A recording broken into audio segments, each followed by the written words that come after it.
The Beast from Haunted Cave is a 1959 thriller created in the orbit of Roger Corman. Produced by brother Gene Corman, recycling a script by frequent Corman collaborator Charles B. Griffith, and filmed in the Black Hills of South Dakota at the same time as the Roger Corman-produced Ski Troop Attack. Even sharing cast members Michael Forrest, Frank Wolff, Richard Sinatra, and Sheila Noonan. Grindhouse fans know the name of Roger Corman, producer of decades of schlock, horror, sci-fi, glamour, action, all kinds of quick and cheap films. His productions are also celebrated as an incubator for generations of Hollywood filmmakers. So many folks who started on Corman Productions would go on to make the blockbusters and award winners of the decades to follow. At a popular small-town ski resort, Gil doesn't know that his newest skiing students are actually bank robbers.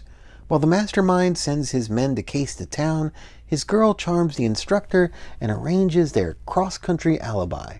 The heist goes off smoothly, thanks to a mine collapse they set to distract the authorities. But they also manage to disturb a cave-dwelling monster, and soon the thieves find themselves trapped in a blizzard and pursued by something inhuman. Beast from Haunted Cave is a 20% monster movie and 80% heist movie, robbers making a getaway with the help of a captive guide.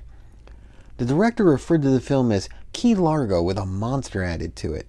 In fact, the script was an adaptation of a 1957 Corman production called Naked Paradise. When the Cormans were starting to look for places to film outside of Los Angeles, South Dakota presented several new resources for them to put on screen. Naked Paradise was a recent success both critically and financially, and Corman's team imagined the story could go over just as well in a new location, dressed up with a couple of new elements. The best performances in the film are from Frank Wolff, the mastermind who steals for reasons more than money, and Sheila Noonan, the gangster's girl that's beginning to question her lot in life. The characterizations in the film are unusually strong for what's marketed as a monster movie. As the soap opera part of the movie plays out with the love triangle and inevitable betrayals, the drama helps raise the stakes between the thieves and their hostage and the monster.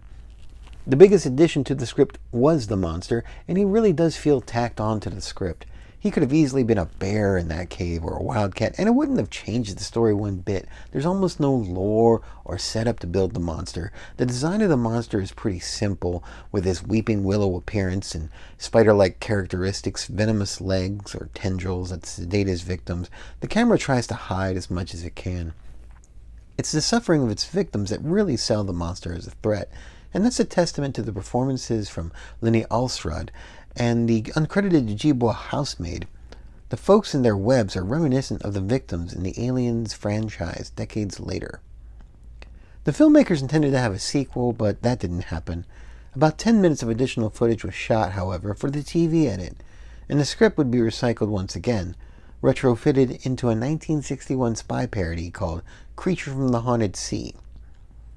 Beast from Haunted Cave was the first feature film for director Monte Hellman. By the time he directed Jack Nicholson in the 1965 westerns Ride in the Whirlwind and The Shooting, Hellman had developed his own anti-establishment voice, culminating in his most celebrated work, 1971's Two-Lane Blacktop. Beyond his cult status as a director, he's offered his assistance in a variety of other roles, including for such films as A Fistful of Dollars, RoboCop, and Reservoir Dogs. Michael Forrest played the lead in a few more Corman films, but found more steady work as a day player on network TV. In the world of anime, he records under the name Alfred Thor, providing English dubs for many anime classics, from Lupin to Akira to Trigun to Naruto. He even voiced Prince Olympius for the Power Rangers Lightspeed series. Frank Wolff would find a measure of stardom in Europe in the spaghetti westerns and poliziotteschi of the 1960s and 70s, with his role in Once Upon a Time in the West making the biggest splash back in the States.